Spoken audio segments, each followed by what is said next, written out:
বিশ্ব নারী দিবস উপলক্ষে দক্ষিণ ২৪ পরগনার সোনারপুর উত্তর বিধানসভা কেন্দ্রের খেয়াদহ ২ নম্বর গ্রাম পঞ্চায়েত প্রাঙ্গণে পালিত হল বিশ্ব নারী দিবস। খেয়াদহ ২ নম্বর গ্রাম পঞ্চায়েতের প্রধান মিতা নস্করের উদ্যোগেই আয়োজিত হয় এই বিশেষ অনুষ্ঠান। নারী দিবস উপলক্ষে আয়োজিত এই অনুষ্ঠানে এলাকার বহু মহিলা অংশগ্রহণ করেন। অনুষ্ঠানে উপস্থিত প্রত্যেক মহিলাকে উত্তরীয় ও গোলাপ ফুল দিয়ে সম্বর্ধনা জানানো হয়। এই সম্মাননা পেয়ে উপস্থিত মহিলাদের মধ্যে আনন্দ ও উৎসাহের পরিবেশ লক্ষ্য করা যায়।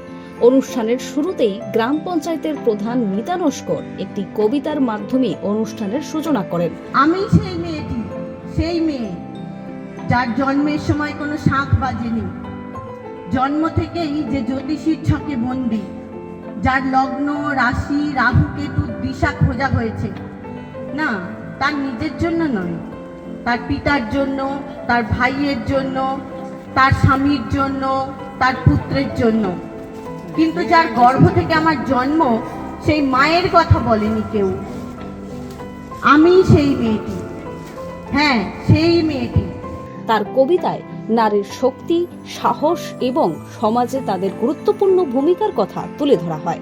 কবিতা শেষ হতেই হাততালিতে মুখরিত হয়ে ওঠে গোটা প্রাঙ্গণ। এরপর অনুষ্ঠানে রাজ্য সঙ্গীত পরিবেশন করা হয়। বিপুল সংখ্যক মহিলার উপস্থিতিতে অনুষ্ঠানটি হয়ে ওঠে প্রাণবন্ত ও উৎসবমুখর।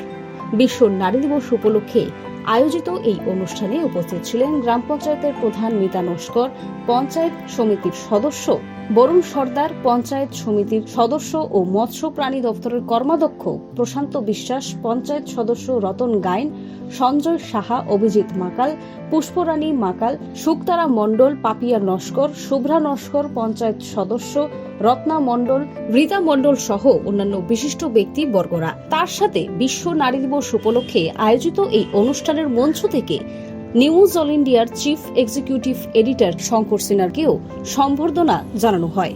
অনুষ্ঠানের শেষে জাতীয় সঙ্গীতের মাধ্যমে সমাপ্তি ঘটে। স্থানীয়দের মতে এই ধরনের উদ্যোগ সমাজের নারীদের সম্মান জানানোর পাশাপাশি নারী ক্ষমতায়নের বার্তাও ছাড়িয়ে দেয়। খেয়াদহ থেকে চিফ এক্সিকিউটিভ এডিটর শঙ্কর সিনহার রিপোর্ট, নিউজ অল ইন্ডিয়া।